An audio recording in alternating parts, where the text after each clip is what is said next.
Bakit mo hinahay siya? You said that you are an organic supporter. Then how can maging organic supporter ka when you're hijacking an organic supporter?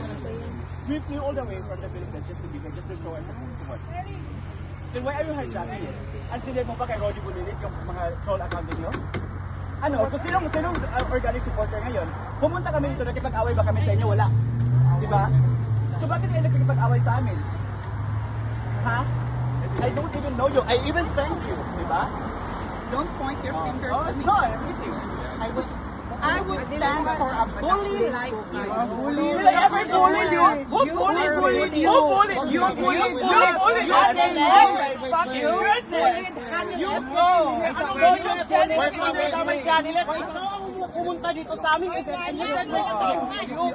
Bobo ka ba? Bakit?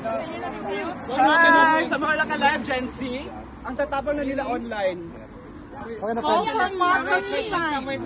Tangina, puro Marcos resign. Ano wala pag-may-ari ng lugar ito? Iyo to? Sa'yo to? Sa'yo to? Sa'yo to? Talaga? Sa'yo to? Yan yung sabi ng hijack national event. Ikaw. Bakit yung hijacker ka? Yes, we are hijacking. Talaga? Marcos, fake vloggers. Fake vloggers o ano ka?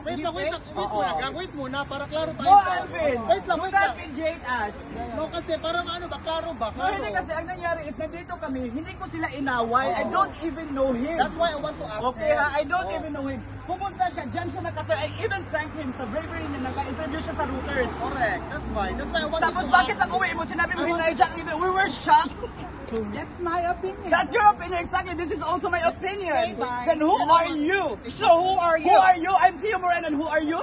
I am dead. Oh, so you're dead. No one even knows you. So you are. Oh my, really? The fact that you are commenting about me speaks volumes that you know me. Tio. And who are you again? Dan. So Wait lang, Tio.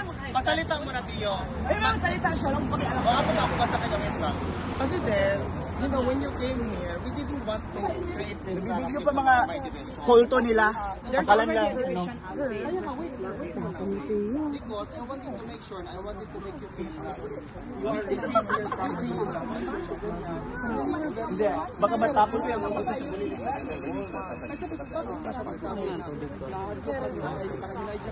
We welcome you, correct or not? Exactly. Yeah. We ask you now, gusto mo ba ng food?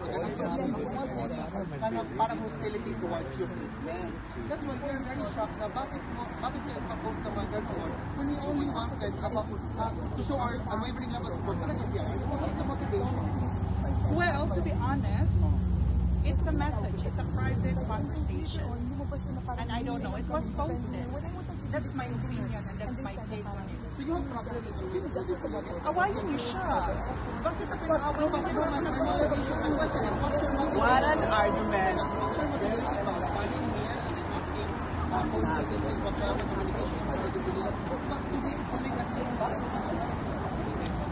I did not post it. He posted it without my permission. It's a private conversation. That's why it's already posted. Ang headline bukas, mga DDS nag-away-away sa ano, deserve. That's his take. That's not my take. That's not my take. Winalta mo ng maayos kung tayo. That's not my take. I paid for my own plane ticket and accommodation. Pag-Spanish pa kami. Mag-tour pa kami. Tour guide pa kami. It's a private conversation. Was posted without consent. Thank you. Basurahan. Sir, did you hear what he said? He said that a lot of Filipinos flew all the way from Davao here just to show their like, unwavering level of support. Okay? And establish. Wait lang.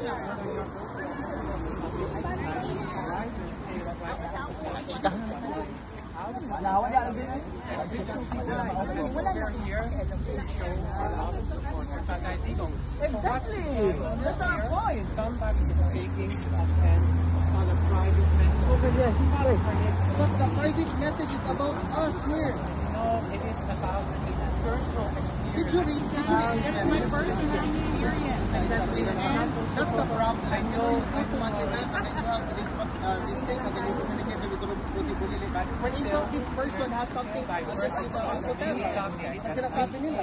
Yan na naman, Alpotera na issue na yan eh. Ang mga kilala nyo, mga Alpotera dito. Chat na lang ako eh. Chat pa na lang ako makikipag... Yeah, exactly. It's about Roddy. Yeah. So it's not about anything. what, ang naka-open lang sa akin talaga din, yung sinabi mo na you hijack the event. Why would you hijack the Duterte event? How would I hijack your event? You said it yourself! Then why are you saying that you haven't hijacked the event? And now we're still going away from the basic line. Are we here for Rodrigo or are we here to make discussion about nothing? No, that's what I'm asking you. Are you making discussion about nothing? Or are you scared of the Rodrigo? Sir, the premise of your statement is very clear. Oh my God, you guys don't have We're the here best for debaters BRID. now. And then No, the subject. that's not what I'm saying. No, I'm the asking Agis you, ako, excuse is me. this the main cause why we're here? Should we be divided over futility? Palamig. The futility started and then actually by the private conversation of them. Is it my fault? Is it my fault? Okay, Siri.